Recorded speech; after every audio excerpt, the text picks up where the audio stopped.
guys, welcome back to my art desk. Today we're opening up the September 2023 Paletteful Packs box and making some art with whatever we find inside. First up we have a yellow Stabilo colored pencil, a sandpaper sharpener. I think I've gotten one of these in a box previously. We have two blending stumps. I'm not gonna lie, these things give me the heebie-jeebies to use them, so I'm not sure if I will use them this video, but I will try, but it kind of makes my skin crawl every time I do it. Oh, these look like the same thing as this one, so this must just be a bonus pencil, because this is the same line of pencils. These are chalk pastel pencils. Alright, looks like we have a set of primary colors. It looks like this is the same. I got two of the same exact colors. So there is our chalk pastel pencils. I don't know if I've used chalk pastel pencils before. I know I've used oil pencils.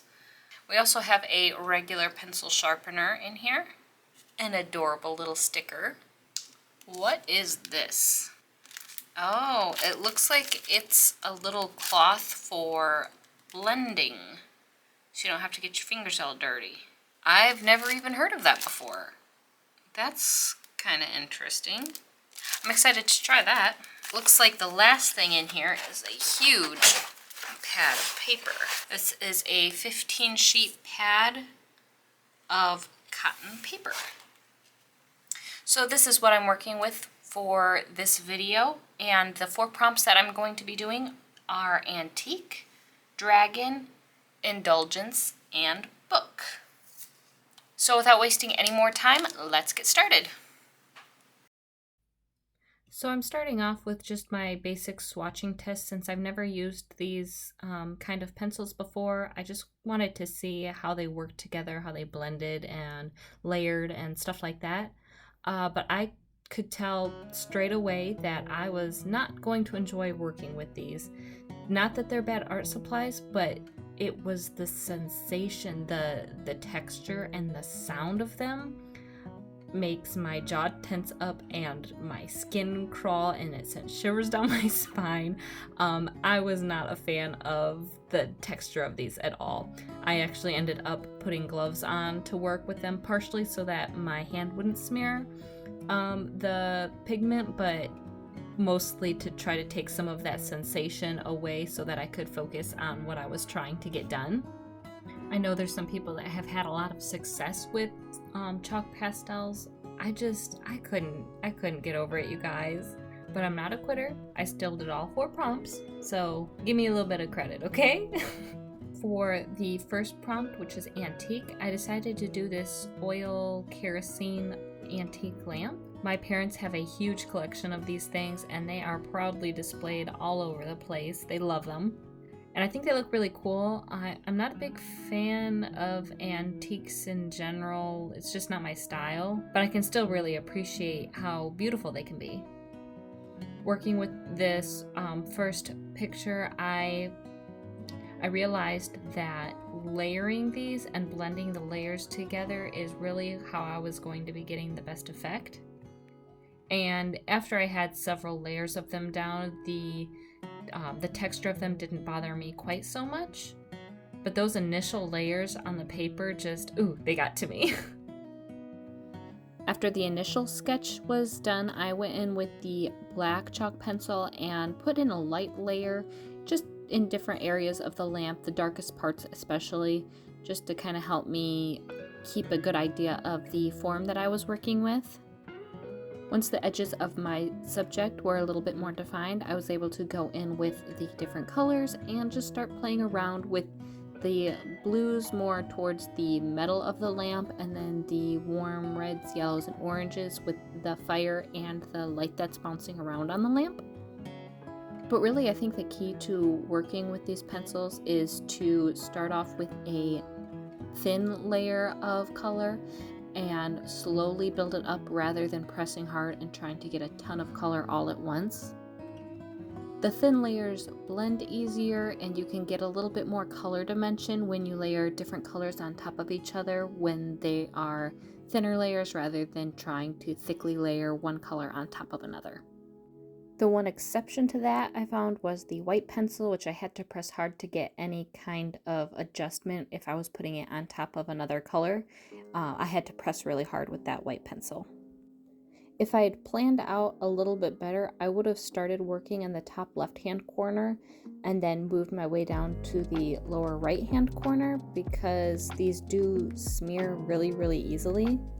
Even with the glove on, it just picked up the pigment and spread it all over my paper, which in this case wasn't such a big deal because I wasn't reserving any of that paper color in the end product. There was pigment going everywhere anyway. But if you were planning to leave any of the paper as is, I wouldn't get your hopes up on it staying clean all by itself. You'd really have to be conscious not to smear any of the pigment into that area. When it came to the background of this picture, I wanted to have the lamp sitting on a wooden beam against a brick wall. So I started off by coloring in one brick in this light brown color, shading it with a darker brown, and then going over all of that with this warm yellow color. And I just repeated that over and over until I had a full brick wall in the background. I did end up using the blending stumps just to spread a little bit of the pigment residue into the mortar of the bricks just so they weren't that stark white color because they were kind of standing out like a sore thumb. And that really helped just soften them and push them into the background a little bit further.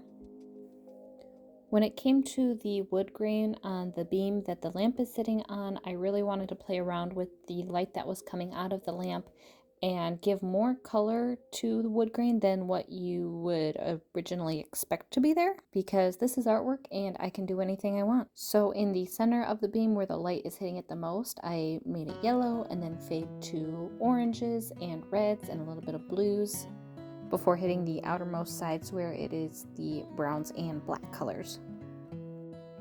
Moving right along to prompt number 2, which was dragon, I decided to color in a little dragonfly. My process is a little bit different on this one compared to the previous one because I wanted to try doing the background first to see how that would change my process. So I'm starting off with a very blended background from blue at the top to green and then yellow down at the bottom. And I'm using that little rag that came in the box to blend everything together, and it actually worked really well. It did pick up a lot of pigment, but I think that helped blend all of the colors because it would pick up a little bit of that blue and move it to the green areas. It would pick up a little bit of the green and move it to the yellow areas. So I think overall it did a really good job. As for the rest of the drawing, it was pretty straightforward, just laying down the colors where I wanted them to be, blending them together, and then going over top of that and defining it a little bit more, blending a little bit more, defining a little bit more. It was pretty repetitive.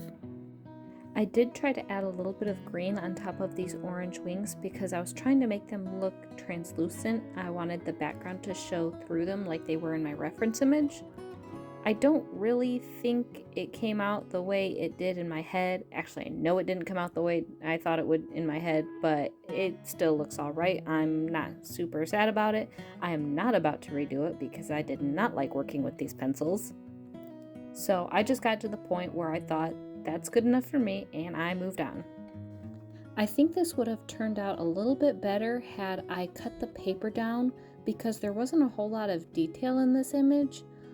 So I was trying to blow up a small picture and put it on a large piece of paper, and I think that's kind of where I lost interest in this because really there wasn't a whole lot going on and there was a lot of space left over. And because these are soft pastels and I had already done so many layers on the dragonfly wings, I tried to draw all the little membrane details on the wings and it just wouldn't pick up because I'd already put so many layers down.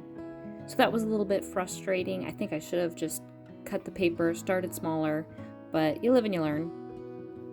I decided last minute that I wanted the background on top to be a little bit darker, so I just added another layer or two of that blue chalk pastel down, blended it out, and called it good. Prompt number 3 was Indulgence, and the first thing that comes to my mind is some kind of dessert, cake, tart, cookie, donut, something like that. But I ultimately decided on doing a bush with some ripening blackberries on it because it is the end of berry season and there were so many blackberries this year. I couldn't help but pick some every time I would go on a walk. So I did start off with the background on this one, layering yellows and greens and adding some blacks in for the darkest shadowed areas, but keeping all of my layers super thin so I can layer on top. I tried to get a couple different shades of green by adding more or less yellow to the mixes, and I did soften the edges with the blending stump a little bit as well. I'm really glad I decided to cut this paper down a little bit because it solved the problem that I had with the last prompt. Plus it made the sound and the texture of these pencils a little bit more bearable because I didn't have quite such a large area to cover. When it came to coloring the berries, I used mostly that cool red, a dark blue, and a little bit of black towards the end. I made sure to leave some of the white of the paper showing through because I knew from my past 2 drawings that the white doesn't show up as pure white on top of the other colors, it just kind of lightens them. So I made sure to just leave some of that white of the paper showing through for the highlights on the berries. While I was coloring these blackberries, I left the reds more towards the top of the berry and then added in the blues and the blacks as I got towards the bottom of the berry so it looked like they were ripening. And then after a little while I decided to take a break from the berries and adjust the background. It was looking a little too light, so I'm taking the black colored pencil and just adding a little bit more of a shadow to the background. But now that the lightest areas of the background had been darkened, the darkest areas didn't look as dark as that they should have been anymore, so I'm going in and doing a nice thick layer of the black colored pencil on top of the darkest areas. Alright, for the final prompt, which was book, I decided to do the spell book from Hocus Pocus. And this time around, I'm trying to be a little bit more conscious the direction that I am finishing this. So I am starting on the left side and working to the right. That way I don't smear quite so much. But other than that, the process is pretty much the same as the other 3, slowly building up the layers, blending everything together, and then adding the details on top. I wanted to add a little bit more color to the book than what is in the original movie. So the areas of the book that should be a grayish silver, I pushed a little bit more blue. And then you'll see as I'm doing the skin of the book that I'm adding green and yellow in there as well. To make the stitching on the book, I just left a lighter brown color in between each of the sections so I could later go back and add in some darker stitching. In the corner of the book where the silver snakes are biting down on the skin, I made sure to add in a little extra shading in that area so it looked like the skin was being pulled a little bit, just like it is in the movie prop. Believe it or not, this is not my first time making art based on the Hocus Pocus spellbook. I actually did a gouache painting, I think about 2 years ago maybe. If I can find a picture of it, I'll pop it up on the screen here. And I made that one actually with another Paletteful Packs box. Although I have to say I liked the process of the painting book better than this one, just because I didn't really like these pencils that much. When it came to the eye of the book, it's kind of hard to tell in the movie whether it's like a hazel green or a brown. But I chose to color mine in blue just because it'll help tie in all the other blue areas a little bit better. After a few more adjustments to the color, the last step was to add the stitching in. And that's a wrap for my prompt on book.